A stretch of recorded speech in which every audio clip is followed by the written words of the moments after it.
does it look like? It's like cool. Yeah, it smells like coke too. All right, man. Hey, well, let's party, man. Give me some.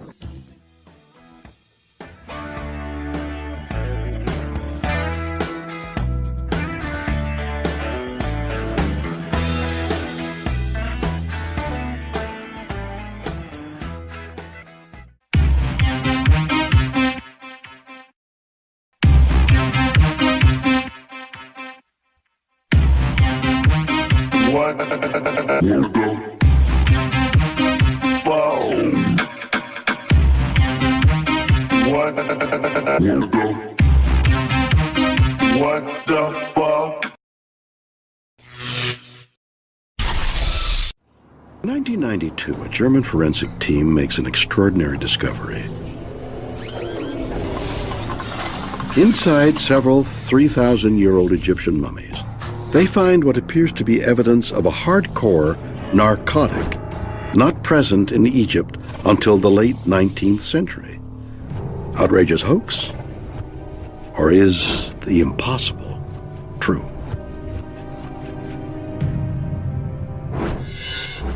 The ancient Egyptians are a constant source of fascination.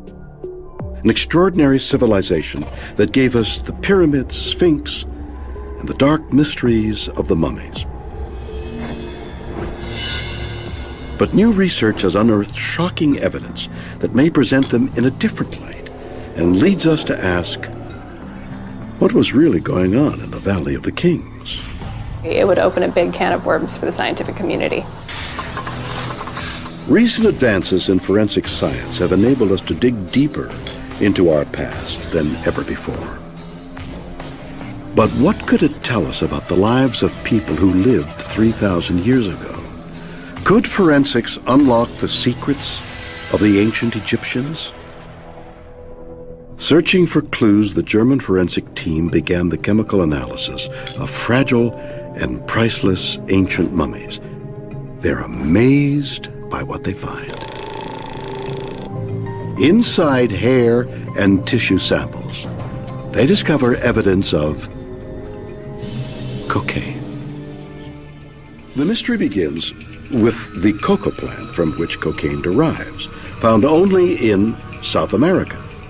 The plant is not native to Africa, so how did South American cocaine get into Egyptian mummies?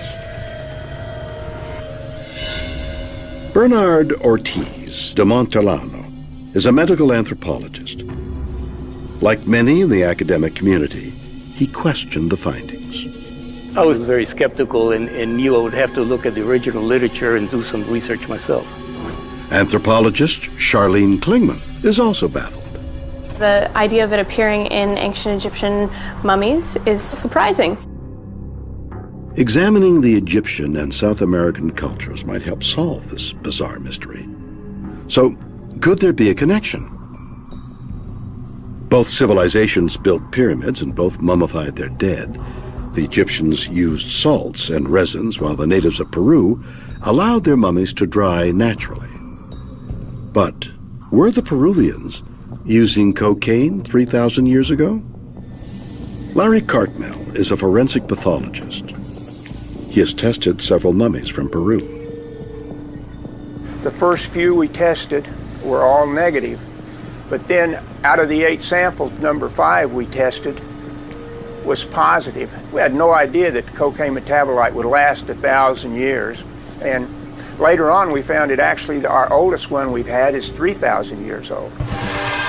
Cocaine is a very good local anesthetic and it's a good pain reliever, so they could have used it for medicinal purposes as well. And then we found that about half the population tested positive for coca leaf use. So it was probably used more frequently than a lot of anthropologists had speculated up until that time. Evidence of cocaine in Peruvian and Egyptian mummies poses an intriguing question. Did the cultures actually interact? Could the Egyptians have traveled to South America? If someone could prove the theory of transatlantic travel and back it up with a significant amount of evidence, it would open a big can of worms for the scientific community. Could the Egyptians have made the perilous Atlantic crossing before Columbus? First, they would have had to endure the perils of an Atlantic crossing, and they would need to sail around the tip of the Americas. This is an area known as Cape Horn, home to some of the world's most treacherous waters. The ancient Egyptians built many of their boats out of papyrus, a reed-like plant. Due to the boat's small size, primitive sails, and rigging, it is highly unlikely a vessel like this could survive a voyage to South America and back. It just doesn't seem possible. It would be an amazing, amazing feat. And looking at what the ancient Egyptians have left behind, they wrote down all of their conquests, the heroic activities that they embarked upon, and there is little to no evidence of that. There's evidence of maritime technology, but there's nothing that shows that they came and saw and conquered. No artifacts from South America have ever been found in ancient Egyptian sites.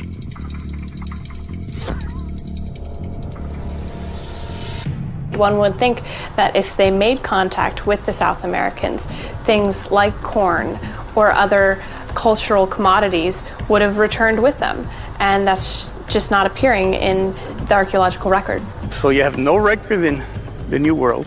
You have no record in the Old World. There is no record in Egypt of a trip that mentions cocaine or going to the New World or going in a reed boat anywhere. There just hasn't been anything to support the theory that these ancient individuals were making contact, were actually making successful journeys across the Atlantic. You have to be doing 200-300 round trips a year to get that much coca leaf into the Egyptian population. So right there, you have an enormous number of assumptions. The mystery deepens. If there was no way for cocaine to have crossed the ocean, why was it found in Egyptian mummies? Could have been a lab contamination, it could have been a transfer contamination. Any number of the mummies that you would see in a museum today have traveled beyond getting buried in their tombs.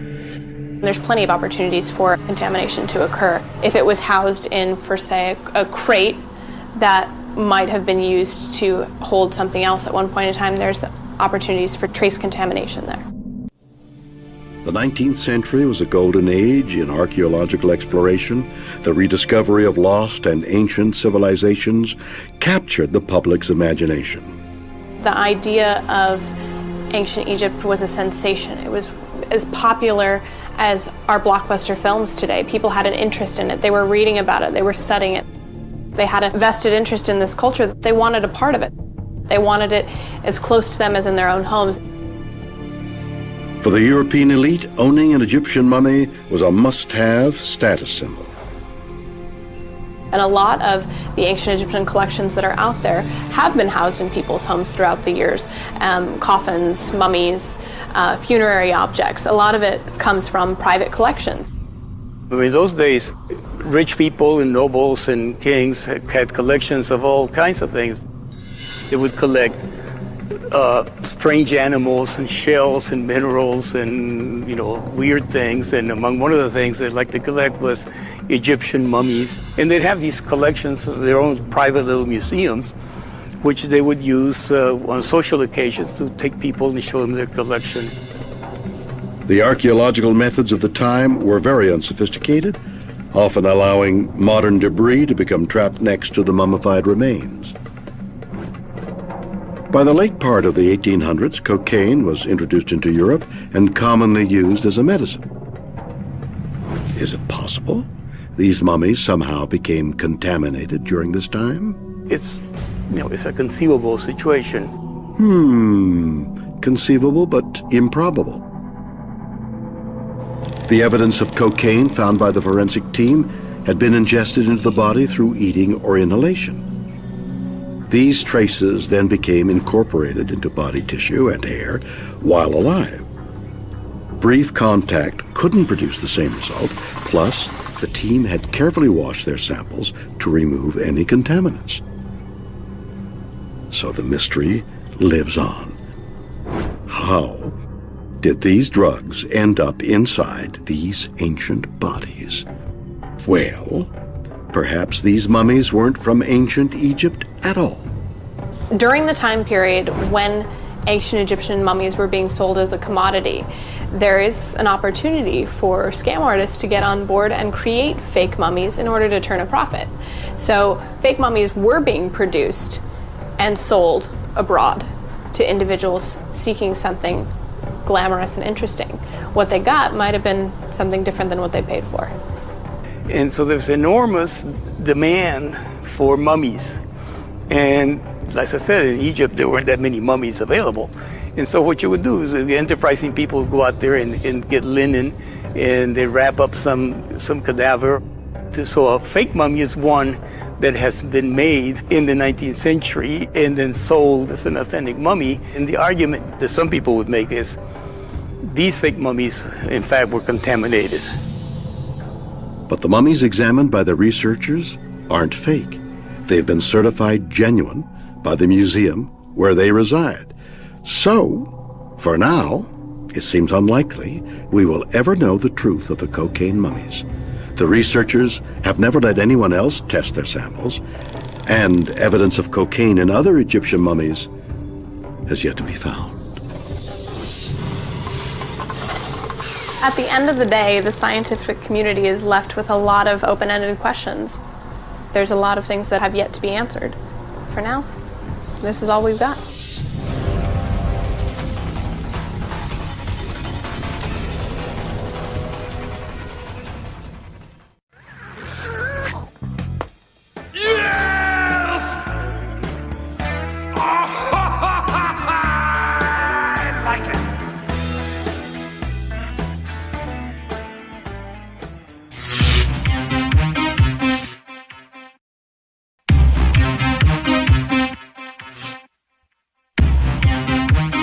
What?